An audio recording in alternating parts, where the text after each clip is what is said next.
কোনো বিপদে পড়লে, যে কোনো সমস্যা হোক, যদি আপনার মনে হয় যে দেয়ালে পিঠ ঠেকে গেছে, কেউ কিছু করতে পারছে না আপনার জন্য, আপনি পরিপূর্ণ ইয়াকিনের সাথে, দৃঢ় বিশ্বাসের সাথে এই 4টা আমল নিয়মিত করবেন।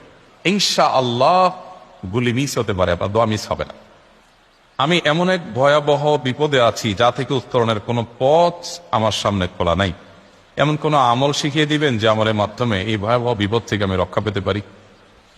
ভাইরা আমার, এই ধরনের প্রশ্ন আমাদের কাছে অহরহ আসে যে এমন বিপদে আছেন যে বিপদ থেকে আসলে রক্ষা পাওয়ার জন্য আপাত দৃষ্টিতে কোনো পথ উনি দু চোখে দেখতে পাচ্ছেন না, এক কথা দেয়ালে পিঠ ঠেকে গেছে। তো এইরকম পরিস্থিতিতেই একজন ইমানদার আল্লাহ রাব্বুল আলামিনের কাছে তার এই সমস্যাকে তুলে ধরবার জন্য কয়েকটা আমল আমরা বলতে পারি, যে আমলগুলোর মাধ্যমে আল্লাহ তাআলা ওই অসম্ভবকে তার জন্য সম্ভব করবেন ইনশাআল্লাহ। এবং এই আমলগুলো চর্চা আমার জীবনে আমি করে দেখেছি, এগুলোর প্রয়োগ করে দেখেছি, আমলগুলো করে দেখেছি। আলহামদুলিল্লাহ, যেখানে মনে হয়েছে এই সমস্যা বাহ্যিকভাবে সমাধান যোগ্যই না, আল্লাহ তাআলা সেখানটাকে অলৌকিকভাবে সমাধান করেছেন। আমার জীবন বহুবার আমি দেখেছি। এরকম 4টা আমল আছে যেগুলো আমরা কোনো বিপদে পড়লে, নারী হোক, পুরুষ হোক, পারিবারিক হোক, আর্থিক হোক, বা নিরাপত্তা সংশ্লিষ্ট হোক, যে কোনো সমস্যা হোক, যদি আপনার মনে হয় যে দেয়ালে পিঠ ঠেকে গেছে, কেউ কিছু করতে পারছে না আপনার জন্য, আপনি পরিপূর্ণ ইয়াকিনের সাথে, দৃঢ় বিশ্বাসের সাথে এই 4টা আমল নিয়মিত করবেন। এবং আমি বহু মানুষকে পার্সোনালি এটার পরামর্শ দিয়েছি, ওনারা আমল করেছেন, আমল করে উপকৃত হয়েছেন। এরকম বহু মানুষ আছেন, বৃদ্ধ মানুষ, বাবা ক্যান্সারে আক্রান্ত হয়েছেন অনেক দেরিতে, আল্লাহ তাআলা অনেকভাবে সাহায্য করেছেন। হ্যাঁ, কখনো যদি আল্লাহ তাআলা এই আমলগুলো করার পরও আমার বিপদ দূর না করেন, তাহলে হয় আমার আমলের মধ্যে কোনো ত্রুটি ছিল, অথবা আমার এই বিপদ দূর না হওয়ার মধ্যে আমার জন্য কোনো কল্যাণ নিহিত ছিল। আল্লাহ তাআলা আমার দোয়া কবুল করে যে উপকার হতো তার চেয়ে বেটার কিছু হয়তো আমাকে দিবেন, এই ইয়াকিন একজন ইমানদারের থাকবে। সেই 4টা আমলের 1 নম্বর হলো ইস্তিগফারের আমল। ইস্তিগফার, আপনি ফেসে গেছেন কোনো জায়গা, কোনো উপায় পাচ্ছেন না, আপনি ইস্তিগফার করতে থাকেন। আস্তাগফিরুল্লাহ ওয়া আতুবু ইলাইহি, আস্তাগফিরুল্লাহ ওয়া আতুবু ইলাইহি, আস্তাগফিরুল্লাহ ওয়া আতুবু ইলাইহি, আস্তাগফিরুল্লাহ, আস্তাগফিরুল্লাহ, আস্তাগফিরুল্লাহ আল্লাযী লা ইলাহা ইল্লা হুয়াল হাইয়ুল কাইয়্যুম ওয়া আতুবু ইলাইহি ওয়া লা হাওলা ওয়া লা কুওয়াতা ইল্লা বিল্লাহ। اللهم انت ربي لا اله الا انت خلقتني وانا عبدك وانا على عهدك ووعدك ما استطعت اعوذ بك من شر ما صنعت ابوء لك بنعمتك علي وابوء لك بذنبي فاغفر لي فانه لا يغفر الذنوب الا انت سيد الاستغفار। এভাবে যে কোনো ইস্তেগফার পড়তে থাকেন, আপনি বেশি বেশি করে আল্লাহর কাছে ইস্তেগফার, ক্ষমা প্রার্থনা করতে থাকেন, খুব বেশি, আপনার 2 ঠোঁটে অনবরত আপনি চাইতে থাকেন আল্লাহর কাছে ক্ষমা। এই ইস্তেগফার সম্পর্কে নবী করিম সাল্লাল্লাহু আলাইহি ওয়াসাল্লাম বলেছেন, মান লাজিমাল ইস্তেগফার, যে ব্যক্তি ইস্তেগফারকে আঁকড়ে ধরবে, আঁকড়ে ধরা মানে কি, এটা ছাড়বে না, সে করতেই থাকবে অনবরত। টয়লেটে যাওয়ার সময়টা, ঘুমের সময়টা, খাওয়ার সময়টা বাদে, অবসর নামাজের সময়টা বাদে সারাক্ষণ সে ইস্তেগফার করবে। এরকম যদি কেউ করে, আল্লাহ রাব্বুল আলামিন জাআলাল্লাহু লাহু মিন কুল্লি হাম্মিন ফারাজা ওয়া মিন কুল্লি দীকিন মাখরাজা, সকল পেরেশানি থেকে, সকল টেনশন থেকে বের হওয়ার পথ আল্লাহ তাআলা অলৌকিকভাবে তার জন্য আবিষ্কার করে দিবেন। এবং আমি আমার জীবনে যেটা বলেছিলাম, বিস্তারিত বলতে চাই না, এরকম পরিস্থিতি আসছে যে চোখের সামনে কোনো আপাতত রক্ষার কোনো পথ আর খোলা নেই, এমন ভয়াবহ বিপদ। ইস্তেগফার করতে করতে এমন ভাবে আল্লাহ তাআলা সাহায্য করেছেন যে এটা কল্পনা করলেও মনে হয় যে স্বপ্নের মতো। কিভাবে এখন এই লোক এই জায়গায় আসলো আমার সাহায্যের জন্য, এই লোক তো এটা এই জায়গায় আসার কথা না, ঠিক উনি এসে হাজির হয়ে গেলেন এবং উপকারটা, আমার সমাধানটা হয়ে গেল সমস্যা। তো আলহামদুলিল্লাহ, বহুবার আমি পরীক্ষা করেছি, আর আমার পরীক্ষার 2 পয়সার দাম নাই, হাদিসে বলা আছে, গ্যারান্টি দেওয়া আছে, আমার পরীক্ষা করলেই কি না করলেই। তাহলে একটা আমল হলো কি, ইস্তেগফার। সব সময়ের জন্য এটা কন্টিনিউয়াস করবেন, আর এমনি অবসর সময় ইস্তেগফার করবেন। আরবদের মধ্যে সৌন্দর্য আছে, তারা বিভিন্ন ডাক্তারের ওয়েটিং রুমে বা বিভিন্ন জায়গায় মানুষ যেখানে অপেক্ষা করে পাবলিক প্লেসগুলোতে লিখে রাখে ইস্তেগফার করুন, আপনার হাইওয়ে গুলোর পাশে লেখা থাকে ইস্তেগফার করুন, এবং তারা আসলে একটু পরপর দেখা যায় ইস্তেগফার করে। ভালো মন্দ গুণ সবার মধ্যে আছে, তাদের এই ভালো গুণটা আছে, ইস্তেগফার বেশি বেশি করা। আমরা ইস্তেগফার সচরাচর এইভাবে অনবরত অবসর সময় করার অভ্যাস অনেকের মধ্যেই নাই, আমরা এটা চালু করবো ইনশাআল্লাহ। বিশেষ করে যখন কোনো সমস্যা হবে তখন ইস্তেগফার চলতে থাকবে মুখে অনবরত, ধীরে ধীরে মহব্বতের সাথে নিজেকে, নিজের পাপ অপরাধগুলোর কথা স্মরণ করে আল্লাহর কাছে মাফ চাইতে থাকবে, পেরেশানি দূর হবে ইনশাআল্লাহ। 1 নাম্বার 2, দুরুদ নবী করিম সাল্লাল্লাহু আলাইহি সাল্লামের প্রতি দুরূদ পাঠ করা, এটা যদি আপনি নিয়মিত করতে থাকেন মহব্বতের সাথে, আল্লাহুম্মা সাল্লি আলা মুহাম্মদ ওয়া আলা আলি মুহাম্মদ কামা সাল্লাইতা আলা ইব্রাহিম ওয়া আলা আলি ইব্রাহিম ইন্নাকা হামিদুম মাজিদ, আল্লাহুম্মা বারিক আলা মুহাম্মদ ওয়া আলা আলি মুহাম্মদ কামা বারাকতা আলা ইব্রাহিম ওয়া আলা আলি ইব্রাহিম ইন্নাকা হামিদুম মাজিদ। আপনি একবার ছোট দুরূদ যদি পড়েন সাল্লাল্লাহু আলাইহি ওয়াসাল্লাম, সাল্লাল্লাহু আলাইহি ওয়াসাল্লাম, আল্লাহুম্মা সাল্লি আলা মুহাম্মদ ওয়া আলা আলি মুহাম্মদ, শুধু এইটুকু পড়েন, জাযাল্লাহু আন্না মুহাম্মাদাম মা হুয়া আহলু, শুধু এইটুকু করেন। আপনি এভাবে যেই কোনো দুরূদ নবী করিম সাল্লাল্লাহু আলাইহি ওয়াসাল্লাম যদি পড়েন এবং পড়তে থাকে অনবরত, ইস্তিগফারের পাশাপাশি দুরূদের ক্ষেত্রে নবী করিম সাল্লাল্লাহু আলাইহি ওয়াসাল্লাম বলেছেন যে এইটা তোমার জন্য যথেষ্ট হয়ে যাবে। তুমি যদি আল্লাহর কাছে আর কোনো দোয়া করতে না পারো, শুধু দুরূদটা পড়ো, তোমার সব পেয়ে যাবে, কিচ্ছু লাগবে না। এক সাহাবী বলছেন, রাসূলুল্লাহ আমার দোয়ার মধ্যে দুরূদ কত পার্সেন্ট রাখবো?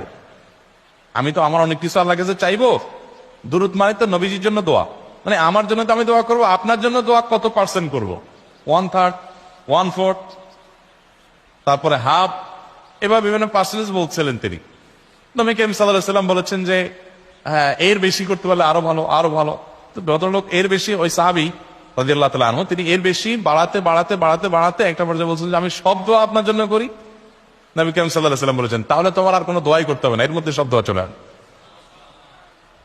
কারণ আপনি যদি বলেন আল্লাহ আপনার নবীর প্রতি আপনি রহমত নাজিল করেন, আপনার নবীর প্রতি আপনি শান্তি নাজিল করেন, আপনি যেটা দোয়া করেন, তো আল্লাহকে আল্লাহর নবীর প্রতি আপনি রহমত নাজিল করতে বললে আল্লাহ তাআলা আপনার প্রতি রহমত নাজিল করবেন কি করবেন?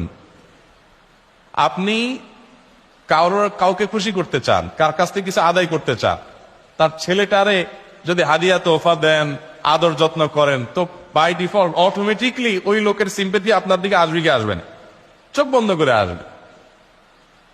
তো আল্লাহর নবীর জন্য যখন আপনি দোয়া করবেন, তখন আল্লাহ তাআলা আপনার মধ্যে রহমত নাজিল করবেন, এটা নবী সাল্লাল্লাহু আলাইহি ওয়াসাল্লামের ওয়াদা। যে কোনো পেরেশানি, তিনি আরো বলেছেন যদি কেউ দুরূদের আমল করে নিয়মিত, আল্লাহ রাব্বুল আলামিন তার সকল পেরেশানির জন্য যথেষ্ট করে দিবেন, এই আমলটা সবগুলো দূর করার জন্য যথেষ্ট হয়ে যাবে।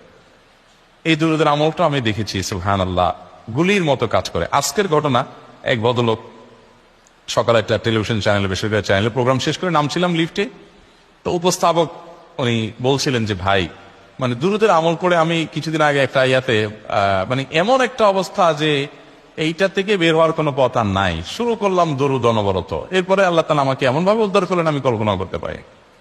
আলহামদুলিল্লাহ এই আমলগুলো করে অনেক ভাইরা আমাকে অভিজ্ঞতা জানাইছে যে আলহামদুলিল্লাহ তাদের অভিজ্ঞতা হলো শিক্ষা। ওই যে বললাম, কখনো যদি আল্লাহ তাআলা আপনার দোয়া কবুল না করেন, তাহলে হয় আমার ত্রুটি আছে, আর না হলে আমার জন্য আল্লাহ তাআলা এর চেয়ে বেটার কিছু রেখেছেন, আমি সেই ইয়াকিন রাখবো ইনশাআল্লাহ। আর এই দোয়াতে সমাধান হবেই হবে, সে বিশ্বাস থাকতে হবে। নবী করিম সাল্লাল্লাহু আলাইহি ওয়াসাল্লাম বলেছেন, হাদিসে কুদসিতে আল্লাহ বলেছেন আনা ইনদা যান্নি আবদি বি, বান্দা আমার প্রতি যেমন ধারণা করে আমি তেমন আচরণ করি। এখন আপনি যদি চিন্তা করেন, করে দেখি হয় কিনা, দেখি ট্রাই করি, তাহলে ওই আল্লাহ তাআলা বলবেন ঠিক আছে দেখতে থাক। আপনি যদি ইয়াকিন করেন যে না নবী করিম সাল্লাল্লাহু আলাইহি ওয়াসাল্লাম যে বলেছেন অতএব সেটা হবেই, আর আল্লাহ রাব্বুল আলামিনের কাছে আমি ওইভাবেই চাবো যে আল্লাহ দিবেনই, আমি নিয়েই ছাড়বো, ইনশাআল্লাহ গুলি মিস হতে পারে, আপনার দোয়া মিস হবে না। ওই ইয়াকিন, ওই ঈমান আমার মধ্যে আনতে হবে, চেষ্টা করবো তো ইনশাআল্লাহ। তাহলে দুইটা আমল হলো ইস্তিগফার আর দুরূদ। 3 নম্বর আরেকটা আমল হলো দোয়া ইউনুস। দোয়া ইউনুস, লা ইলাহা ইল্লা আন্ত সুবহানাক ইন্নী কুনতু মিনাজ জালিমিন। বেশি বেশি পড়তে থাকবেন, যখন বিপদে পড়বেন ইস্তিগফার আর দুরূদ পড়বেন সবচেয়ে বেশি, আর মাঝে মধ্যে দোয়া ইউনুস, লা ইলাহা ইল্লা আন্ত সুবহানাকা ইন্নী কুনতু মিনাজ জালিমিন। আল্লাহ সুবহানাহু ওয়া তাআলা কোরআনে কারীমে এই দোয়ার পরে বলেছেন ওয়া কাযালিকা নুনজিল মুমিনিন। এই দোয়া পাঠ করার মাধ্যমে ইউনুস আলাইহিস সালামকে পৃথিবীর ইতিহাসের সবচেয়ে অলৌকিক ঘটনা, সকল সায়েন্স, সকল আপনার বিজ্ঞানের তত্ত্ব, সবগুলোকে আপনার সবগুলোর বিপরীতে বা সবগুলোকে আপনার ভুল প্রমাণ করে দিয়ে ওই জায়গাটার জন্য আল্লাহ তাআলা ইউনুসকে মাছের পেটে ঢোকার পর সেখান থেকে আবার জীবিত রেখে বের করেছে। অক্সিজেন অভাবে সেখানে এমনি মারা যাওয়ার কথা, আরো নানা কারণে মারা যাওয়ার কথা, তাই না? কিন্তু আল্লাহ তাআলা তাকে রক্ষা করেছেন, কারণ এই বিপদে পড়ার পর থেকে এটা পড়তেছিলেন, লা ইলাহা ইল্লা আনতা সুবহানাকা ইন্নী কুনতু মিনাজ জালিমিন। তো আল্লাহ তাআলা কোরআনে বলেছেন এটা ইউনুস, তার নবী ইউনুস আলাইহিস সালামকে আল্লাহ তাআলা এটার মাধ্যমে রক্ষা করেছেন, সেটা তার জন্য খাস না, এটা তার জন্য স্পেশাল না, বরং আল্লাহ বলেছেন ওয়া কাযালিকা নুনজিল মুমিনিন, এটা দিয়ে আমি তাকে রক্ষা করেছি, একইভাবে ঈমানদারদেরকেও এটার মাধ্যমে রক্ষা করব। এটা বড় অস্ত্র পেয়ে গেলাম। দোয়া ইউনুস বেশি বেশি পড়বো ইনশাআল্লাহ, লা ইলাহা ইল্লা আনতা সুবহানাকা ইন্নী। আমার দেশে আবার দেখা যায় বিপদ হয়ে গেলে তখন হুজুর ভাড়া করে যে ভাই আপনারা সবাই মিলে এটা 1 লাখ বার পড়ে দেন, 100 লাখ বার পড়ে দেন, টাকা দিমো আপনারা পড়ে দেন। আপনারটা আপনি পড়বেন ভাই, হুজুরদের কাছে দোয়া চান সমস্যা নাই, আর হুজুরদেরকে হাঁটায়া টাকা দিবেন করে, এমনি টাকা দিবেন না দিয়া। আর এই দোয়া নিজে নিজে করতে থাকবেন। ইউনূস আলাইহিস সালাম ওই সময় কি লোক ঠিক করছিলেন যে ভাই আপনারা সবাই দোয়া ইউনূস পড়েন, আমি গেলাম, আমি মাছের পেটে গেলাম, আপনারা বসেন সবাই দোয়া ইউনূস পড়া দেন? করছেন উনি? ওনারটা অনেক করছেন, তো আপনারটা আপনি শুরু করবেন দোয়া ইউনূস না। 4 নম্বর আমল হলো ইয়া যাল জালালি ওয়াল ইকরাম, এটা বেশি বেশি করে পাঠ করবেন। নবী করিম সাল্লাল্লাহু আলাইহি ওয়াসাল্লাম বলেছেন আলিজু বিয়া যাল জালালি ওয়াল ইকরাম, ইয়া যাল জালালি ওয়াল ইকরাম, এইটাকে তোমরা আঁকড়ে ধরবে। ইয়া যাল জালালি ওয়াল ইকরাম মানে কি? এটা আল্লাহকে ডাকা, আর কিছু না। এবং হাদিসে বর্ণিত দোয়া, এটা মাসনুন দোয়া। ইয়া যাল জালালি ওয়াল ইকরাম মানে হে মহা ক্ষমতার অধিকারী, প্রতাপশালী এবং সম্মানের মালিক।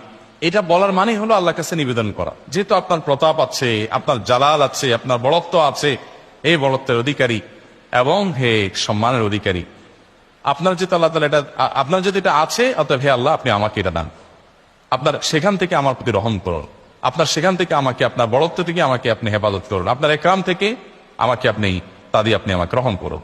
তো সেই দোয়া আল্লাহ তাআলার কাছে নিবেদন করতে পারি, ইয়া যাল জালালি ওয়াল ইকরাম। এর পাশাপাশি তাহাজ্জুদের নামাজ এবং যে কোনো নফল নামাজ। কারণ নবী সাল্লাল্লাহু আলাইহি সাল্লাম ইজা হাযাবাহু আমরুন সাল্লা, নবীজি সাল্লাল্লাহু আলাইহি সাল্লামের কোন পেরেশানি শুরু হলে আগে ওযু করে 2 রাকাত নামাজ পড়তেন, ওযু করে 2 রাকাত নামাজ পড়তেন। আমাদের যখন পেটে ব্যথা শুরু হয়, আগে কার কথা মনে